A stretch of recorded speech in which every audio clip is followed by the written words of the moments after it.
Kelly's Court is back in session. On the docket today, a powerful case about adoption and parental rights. This baby girl is at the center of the controversy. Look at this child. She's now 21 months old. A Utah couple adopted her at birth. But now a judge has ruled that they have to give her back to her biological father within the next 60 days. She's never known him. She's only known them as her parents. Her biological dad is an Army drill sergeant, and he claims his then wife put this child up for adoption without his knowledge, without his consent, while he was away on duty at a South Carolina base. She just made the decision not to let me be a father and went behind my back, deceived me, and gave my child up for adoption. Joining me now to discuss it, Arthur Aidala is a former prosecutor, now defense attorney. John Wyatt has the same pedigree.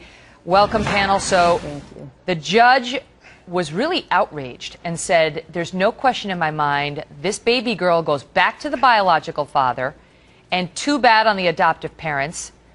I want to start, let's just walk the viewers through it. John, let me start with you. How did the baby get born and taken away from the father without him knowing about it or doing anything about it? Father and mother were married, and the father decided to, in the course of the marriage, they got pregnant. The father went to South Carolina for work. He's in the Army. The mother decided to stay behind. Were they having marital problems? Yes, they were. But for the last 4 months of the pregnancy, the mother cut the father completely out of the picture, would not communicate with him. And when he tried to get information about, hey, when's my baby being born, the hospital, because of HIPAA laws, wouldn't give him any information. That's what allowed the mother to concoct this adoption without his knowledge. So meantime, the mother, who is down in Texas, Arthur, contacts this Utah adoption agency and says, I want to give the baby up for adoption. They find a couple that wants to adopt the baby, but she misled the adoption agency, correct, about the father's wishes. They said he basically, what the paperwork says, is he abandoned the child, which is just, according to the dad, is an absolute lie. My heart breaks for these parents, because what happened is the agency approves the adoption. If there's any culpability here, it may be with the agency not following through with, did this father really abandon this child? I mean, is it that simple? Can a woman just go and say, I'm giving this child up, and there's no due diligence as to where is dad? My heart would be with the adoptive couple as well, Arthur. I would be with them as well in terms of empathy, at least. Empathy, that's what I'm speaking about. But the reporting is that this adoption agency informed the adoptive parents that the biological father did not know his daughter had been placed for adoption, and it was likely that he would contest the placement, and they proceeded to take the child anyway. Isn't that ballgame?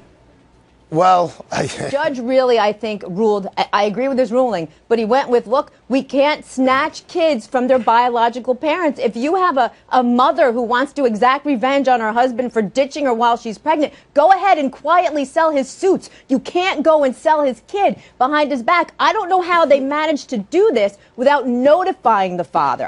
He was only in South Carolina. It wasn't like he was in Afghanistan. Well, and is that an argument? Because I want to tell the viewers that the judge has ordered that the child be returned to the biological father within 60 days, but the adoptive parents say, oh no, we're going to appeal. We're taking this all the way up. The adoption agency, they should face criminal charges. If you know this is going on, no, seriously, you can't, when you have a parent, whether they lied and said that they notified him and he just didn't answer the petition, or whether they actually didn't notify him. Come on, what kind of world do we live in where fathers can have children that we can just snatch from them because we can't find them because they're in the Army or doing whatever they're doing? That's not intentional abandonment. And obviously he didn't want to abandon the baby because he's got her now. That's the thing. He never never give up his child. No. He never consented.